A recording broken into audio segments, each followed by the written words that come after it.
from the date April of 2020, which has the pillars, which has the waymarks. All right, so we are intending to seek for your support, and if your support will come, getting ready all the time, and the burden is getting easier to carry, and we're asking that as we are continuing to bear each other's and be strong-minded. Thank you very much, and may God bless.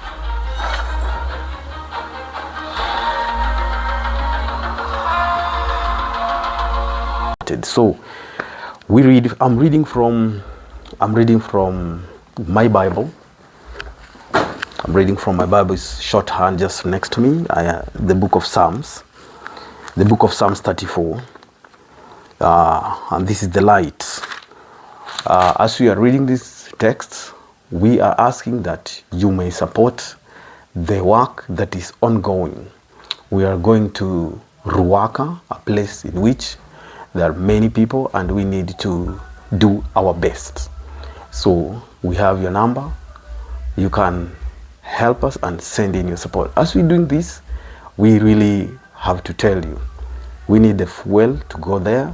We need upkeep to keep on going to teach every day, and also to keep ourselves that we are still in the flesh. We are not in the spirit.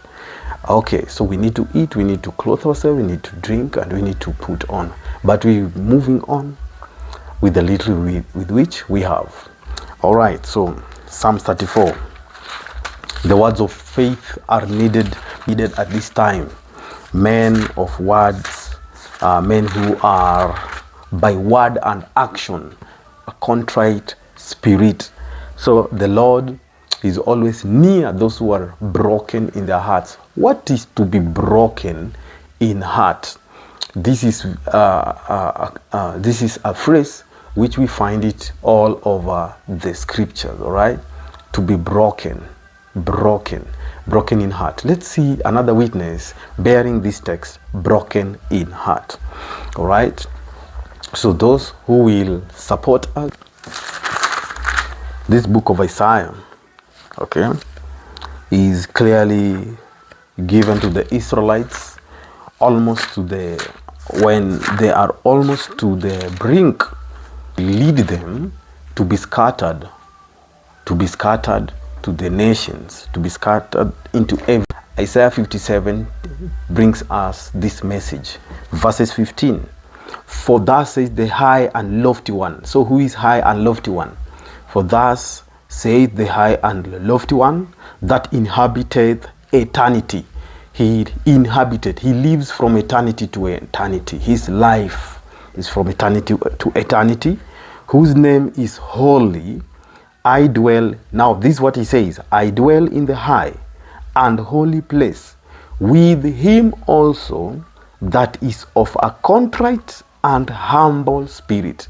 The other one was broken heart. Now this is beginning with contrite and humble. So contrite means you accept, you have accepted, you cannot be justified before God. Whatever good thing you can do, then the one that is holy provides an escape. So that is the meaning, with an example of a contrite spirit, contrite and humble spirit. Humble in this text doesn't mean you're always humble, you can be harassed. No, it means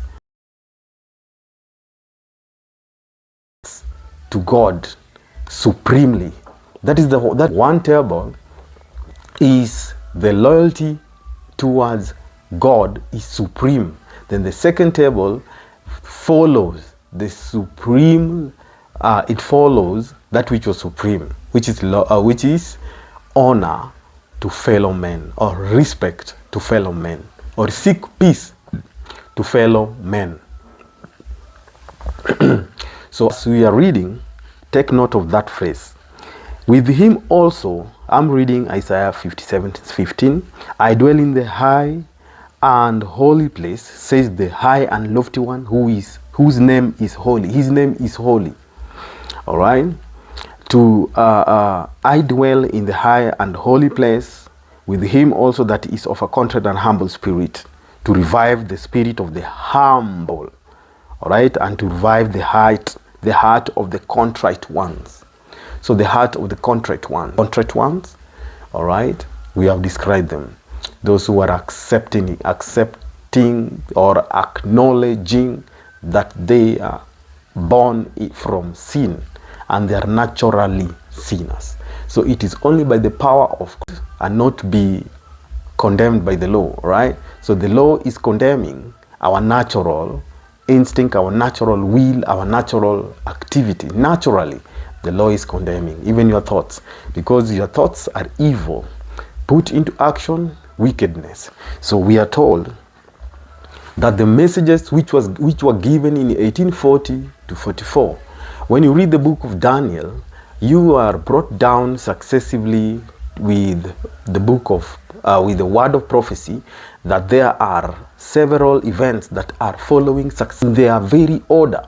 So this order is to be understood. First thing is the order. The next thing is the superpower before Babylon, all right? Of course, we know the issue to do with Egypt. We cannot call Egypt as a superpower because although they were connected with God's people, but God's people did not have the complete covenant with God. Therefore, covenant has been given to the Christian nation, those who name and call upon the name of the Lord, all right? Those who call and name, and the meaning of this vision of this vision of Daniel 7, beginning from verse 15. The angel and the vision concerning the fourth terrible beast, the last beast. Okay, so this is what we papers around displayed teaching materials which we shall be teaching from, and then also we are going to put up events. We are going to teach the events connected to those materials, and then also we will be organizing ourselves with papers, the papers with which we shall issue out to the souls that have been following the messages. Now there are a lot of joy and happiness among us God's people in this hour. We look at the terms of the prophets. Prophecy in the Bible is to describe events using symbols, type, or figures, or similitude, or things that are similar. The angel is giving the interpretation, beginning from verses 20. So you are seeing in Daniel 8, the angel is giving a description of the notable horn, okay, breaks down. That is after it attacks the ram, kills it, and then it dominates. So this horn dropped down. Some say he entered into coma and died. So what we believe is Alexander did not die because of a sword or spear or battle. He died from an unknown cause. Many two or narrative, but there was a meeting which was coronating his battle. From that meeting, that's where those theories emanated from, because from the meeting he was dead. There was no battle, but he was will that he